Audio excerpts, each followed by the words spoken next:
Nothing to show, so far from home. Don't be your brains, no one for me. Don't be your brains, no one for me. Hey guys, what's up? It's just Chris here again. So one thing I've sort of found out in the last few days is that people have been listening or watching or reading a bit of my content out there. And while it's still so in its early stage, and it's really cool when somebody says, hey, look, I saw your stuff on there. And no matter what, maybe they thought it was shit. And, I don't think your friends would tell you if they did.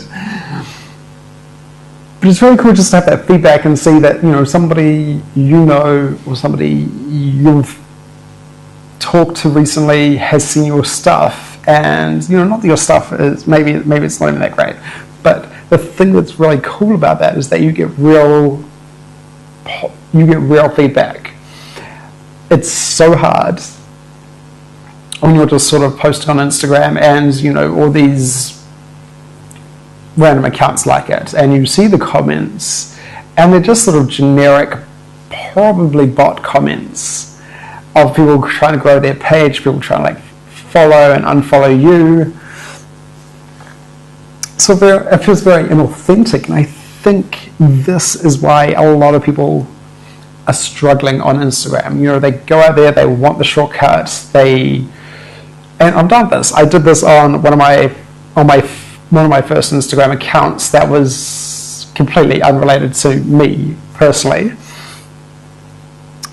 in terms of content, and it did get 5,000 followers very quickly.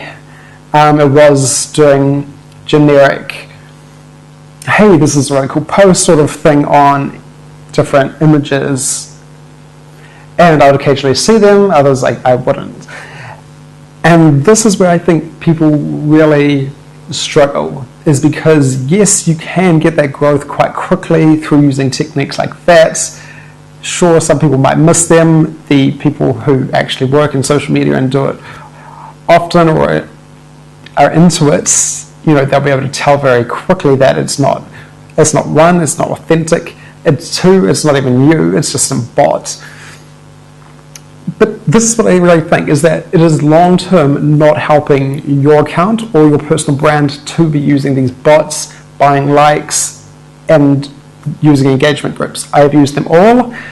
I have got great results from them, but ultimately I never really connected with anybody through it. And that's really the important thing, is that you feel that personal connection, because it's so easy just to post pictures and do that. But you lack so much of the story behind why you're doing it, who's doing it, and what is driving that forward. That's what really makes real engagements and real impact on your followers. It's not having followers that sort of, like every post that you do and never post anything. What's the point in that? It doesn't. There's no connection there besides, very minimal, I like your post. One of the best examples of this, and it was so cool to see this from a very small account recently. I can't remember how I found her, but I found this girl on Instagram, and she is an Italian med student who is doing bikini bodybuilding. And I can't remember how I found it, but I just sort of kept seeing her posts, and I sort of on my newsfeed, and then I started reading them a bit more, and then I started getting into it, and there was a real emotional story behind it. There was her coming from being a very thin girl to almost underweight girl, not to the point of anorexic, but definitely on that very thin side. And then it was her, despite having this very heavy workload of doing her med placements in hospitals, as well as doing, full-time med school. She was also doing bodybuilding on the side of that, and she would post gym pictures, and she would write about her day on there. And that was all well and good, and I found it interesting to read, but there wasn't I think the story took another level when the story had a goal to it, and there was a conflict in it. And this has been true in all human storytelling. There's always got to be a conflict and some sort of resolution. And her conflict was, does she stay doing med and become a doctor? Or does she move into the fitness industry and pursue her other passion? And it was quite amazing, because you started rooting for her, because she announced that she wanted to start competing in this bodybuilding competition. And it was maybe a 10-week lead out, and you got to see her prep for that. You got to see her really slim down, cut her calories, feel exhausted walking around, saying how she didn't have any energy, how she was really struggling on those days. And you really rooted for her. I even started to almost count down the days until she competed. And this is the person I didn't even know, but was just making a personal connection to me through a really authentic story. And it was just so authentic. It wasn't, I'm this amazing Instagram influencer, I go to Malibu and whatever those islands are that look incredible.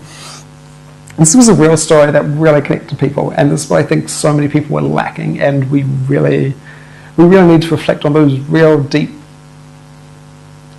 storytelling ideas behind what we do, because we all have at least some sort of story behind us.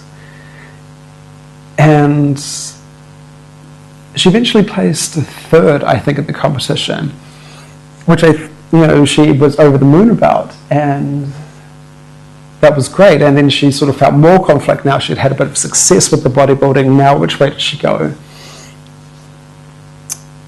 But I just want to really emphasize, it was a good story because there was conflict, yes, but because there was authenticity, there was realness to it. There was, you knew if she had a shit day or if she had a great day.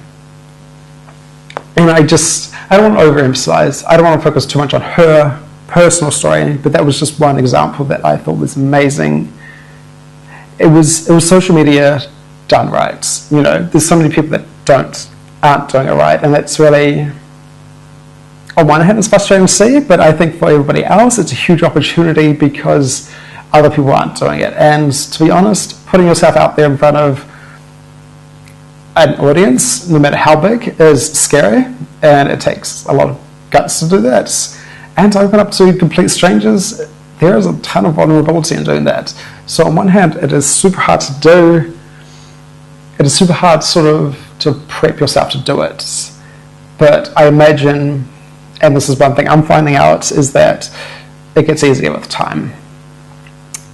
So I hope you guys are having a great evening or day wherever you guys are in the world, and I hope you guys got some good value from that sort of story and that sort of campaign that I talked about. So it's so easy to get caught up in all these in marketing. It's so easy to get caught up in displaying this pristine image of yourself, but sometimes it is just saying, hey, I've had a really bad day, I don't know if I want to do this, and I feel like crap, and here's a shitty photo of myself feeling like crap to connect with people.